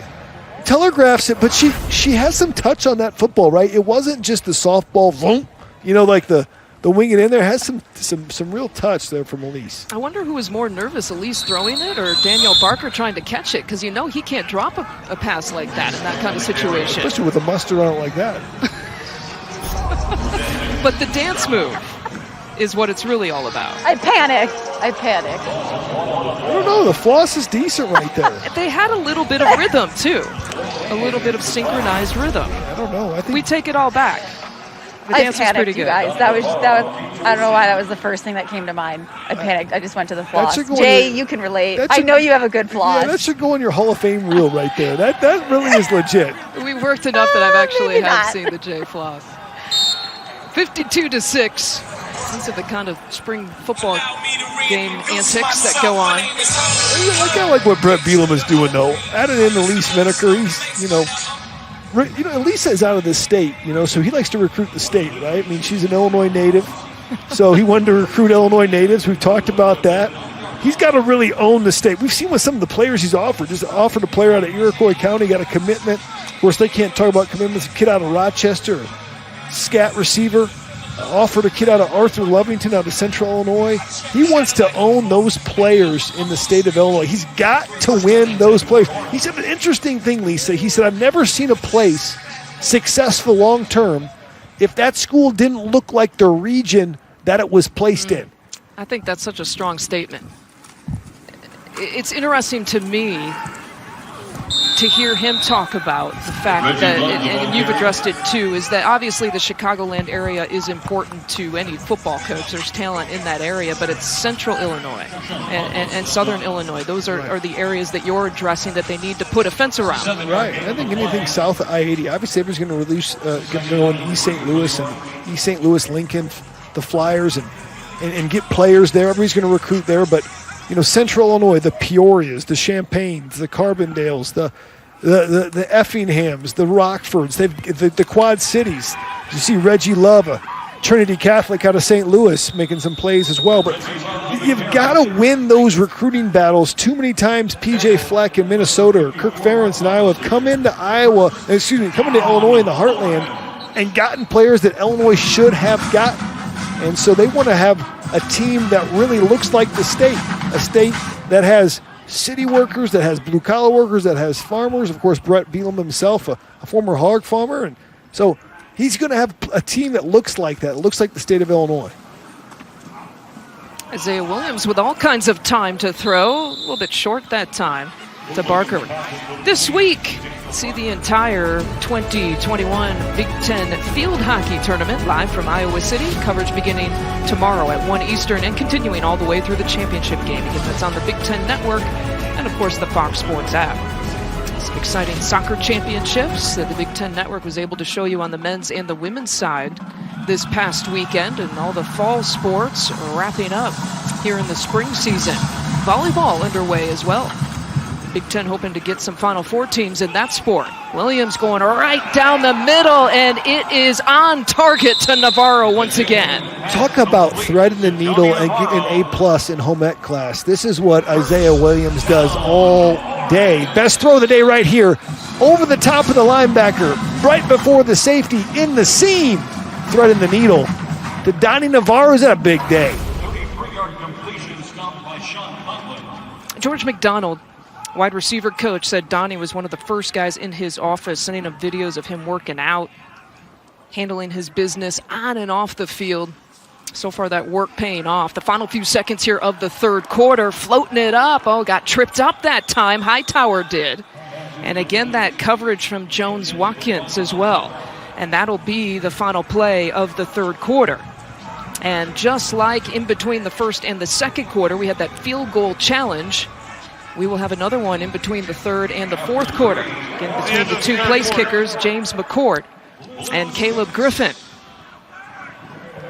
And so far, that's been the only points for the blue team, is 2 field goals. Haven't been able to get, despite having the bonus of points counting as double, and not be able to get into the end zone or get a field goal during the scrimmage play. So they got to count on the field goal shootouts to get some points on the board. Yeah, to recap the point tally system, actually all of these field goals are straight up. Each one is worth 3 points, no matter if you're on the orange or the blue team. But when we get back to live play, you're right, Jay. It's the blue team. If you score, everything is worth double points. So what's that mean? A touchdown is not worth 6 points. It's worth 14.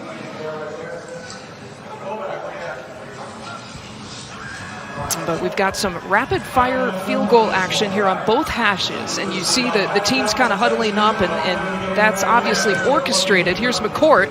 That was a 36-yarder for James McCourt.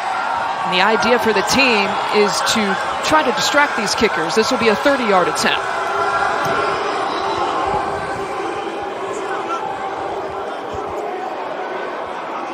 And so we go back to 39 for McCourt. They like both these kickers, McCourt, Griffin. They've got great specialists here for the Illini. The kickers and punters are special individuals. And that's good for McCourt.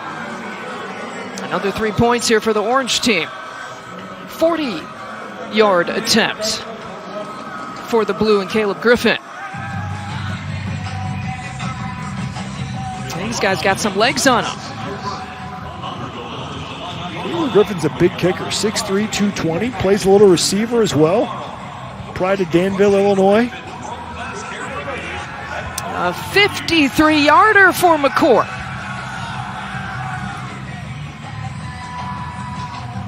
Wide right that time.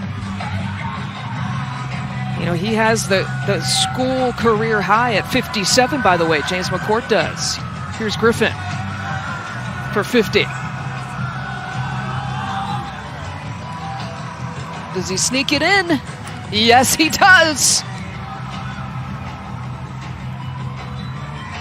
Okay, so 15 points here for the blue team. All credit, as you said, Jay, to Caleb Griffin in the field goal challenge. We got the fourth quarter coming up after this quick timeout. What's up, Illini Nation? Josh Imatorbhebhe here. Just want to thank you guys for your continuous support.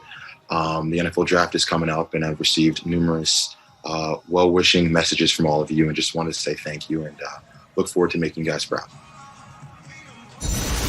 Josh as well. You can see the full interview with Josh Imatorbhebhe and Rick Pizzo on the Big Show. That's coming up, delivering highlights, in-depth analysis, and all the news around the conference. That, again, in the full interview with Josh Imatorbhebhe coming up next on the Big Ten Network. Talk about a first-class guy. That's Josh Imatorbhebhe. Not just a great football player, a great person as well. And in his 2 years at the Illini, he's You get a fumble, first turnover on the field. The Orange team recovered, but caused the fumble on Thompson. Well, we've got, you see, we're starting the fourth quarter now at 8 minutes, so we're going to have an 8-minute running clock fourth quarter. A little bit flexible here in this orange and blue spring game. What do you think of Isaiah Williams kind of working with the ones here on this orange team? I mean, he's looked better working with the ones and more protection. I still don't know if Isaiah Williams has the ability to throw the football like you need to for a Big Ten conference quarterback. You got to be able to be efficient on third down and move the chains. The one thing that's not a benefit is the defensive players are basically just saying, tagging off on him, like, oh, I made that tackle, right? I mean, are those really tackles? It's a lot harder to bring down a guy like that in space to the ground and just give him the old, oh, yeah, I made that tackle, give me a whistle, right? So it's not the best format for a guy like him. 4 for 11 here today officially, but most of that with the blue team, 30 yards, 30 passing yards. No touchdowns as of yet, unless he can get one here as Williams floats it up. A one-handed grab by Ford. It's a beauty, and it's a touchdown for the Orange team. Unbelievable. This guy has great ball skills. Big Ten standout presented by Auto Owners Insurance, the one-handed grab. First off, great ball out and away from the defender, but look at the big paw by Luke Ford. Talk about the towns of Illinois. What about Carterville? Carterville showing up on Monday Night Football in Champaign. Luke Ford, he's had a long journey here. I tell you what, this could be a breakout season for Luke Ford as Tony Peterson loves to get the tight ends involved in the passing game. They put up 65 points here in this spring game. Ford, 5 catches, 88 yards, 1 touchdown. He's more than doubled his catches in this spring game than he did all of last season when he had 2 catches last year. So if I'm Illinois, I'm Tony Peterson. I'm going to keep both my tight ends on the field because Barker and Ford are 2 of your top 11 football players. So you got Barker, you got Ford, you've also got Chase Brown, or Reggie Love, who you want at tailback. You're in that 12 personnel. That's 2 tight ends, 1 back. And then you got to find another receiver. You got Donnie Navarro and out of Thompson or Hightower. Those are probably your players, and you got that O-line. And you've got a pretty decent core in there with Barker and Ford, and you can do a lot of damage. I think this offense could put up some numbers and run the football and impose their will on some teams. Excited to see it. App State certainly put up some offensive numbers. That's the last stop that Tony Peterson was at before he accepted the job here at Illinois. And you see now why Bret Bielema made Tony Peterson his first hire when he was looking at his staff. They had a previous relationship, and we've talked about Peterson and his stop at Minnesota in particular. Bielema was an assistant at Iowa, and then of course made his way over to Wisconsin when Peterson was at Minnesota. Sometimes they would find themselves recruiting together in South Florida. Obviously got to get to know each other with some of those axe games that went on between Wisconsin and Minnesota. And now they have the opportunity to work together on the same staff for the first time. Both share an affinity for running the football and using the tight end position. You talk about some of the great tight ends at Minnesota, but Wisconsin has had great tight ends as well over the years. A few under Bret Bielema, and they've got some great tight ends here. And they're going to utilize those tight ends as we've seen. Luke Ford seems to be just a security blanket for both of these quarterbacks. Karan Taylor in at quarterback here for the blue team, and he gets touched to stop play. Elise Menaker with one of the big guys up front, Vederian Lowe on the sideline. Vederian Lowe is in a hurry, so I'm going to ask him one question. Vederian, you had a choice to go to the draft or to come back, and your story, you have a son on the way. You've taken in your brother who's living with you in Champaign. Talk about how all of that played into your decision. It played a major role in my decision. Normally, a lot of kids my age don't have a lot of those priorities, riding on their backs, and they don't have to make those, really tough decisions, at this young of an age. But, they were in my mind, throughout the whole entire year, and I thought that it was just best for me and my family if I decided to come back another year and just hone in, perfect my craft, and just try to become a better player. Do you need to go perfect your craft right now? Do you need to go on the field? Okay, you can go. That's a yes, Elise. There he goes. Guys, Elise can do it all. She's a player. She's a coach. She's a sideline reporter. You're going to get recruited by Bret Bielema to be the next coach and quarterback there at Illinois. Vederian Lowe, one of those super seniors, announced late December that he would return to Illinois. And you've talked about it, Jay. The fact that they've had 3 super seniors. Oh, he's back. He must have liked the lease. I don't need to be out there. You don't need to be out there, so you're back with us. Do you want to take us through this play? What's going on here? Looks like a quarterback read. And Deuce is trying to slide on him. I don't know. I didn't hear the play call. You can take us to the next one. You know what the play call is? I don't know what the play call is.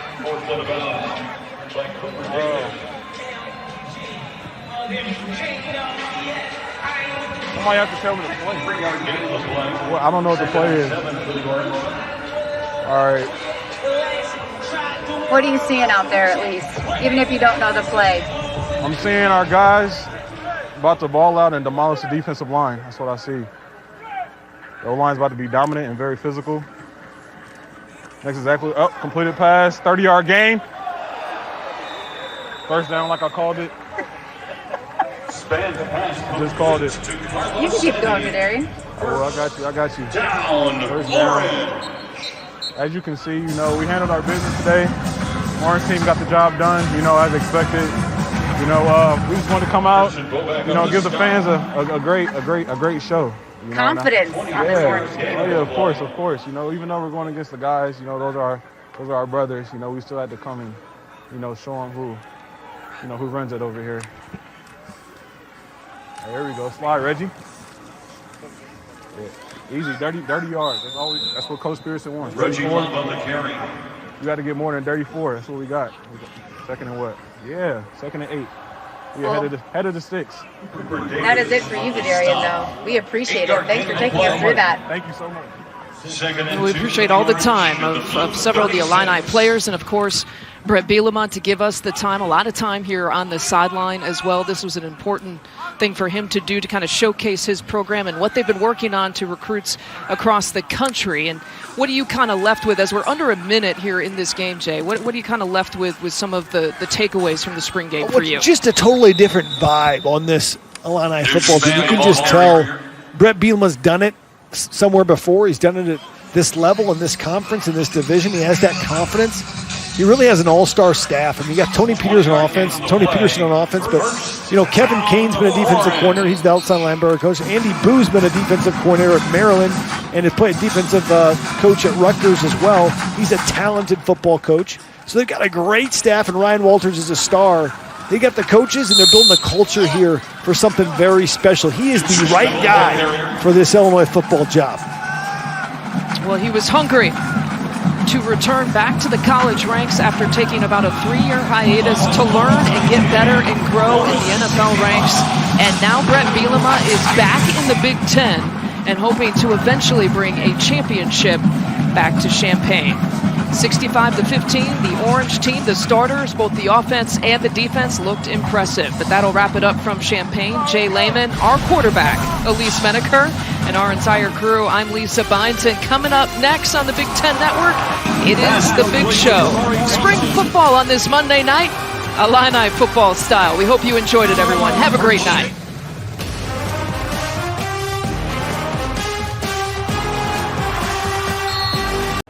Brandon, how did it feel out there today for you? It felt great. It was smooth and went well. We executed at a very high level, and, it's great to have fans back in the stadium, competing in front of fans. So it felt good. I know that you're also trying to execute a new offense. How did you feel that it went out there today in terms of your execution? Yeah, I felt like it was very clean. Not a lot of MEs. Everybody was on top of their stuff. And, throughout whole spring ball, I feel like as an offensive unit, we've really picked up on the offense really well. As for this team, what did you see out there today from your teammates that maybe you haven't seen so far in practice? All camp we've made plays on offense, but I've seen Luke Ford make a couple one-handed catches before, but guys are stepping up and making big plays. Like Sandy made a huge play here on the sideline on 3rd down, but for us as an offensive unit, it's just all about taking care of the football and moving the chains and, executing. Probably got you excited to get back out there, huh? Yeah, no doubt. Braden, thanks so much for the time. Yeah, thank you.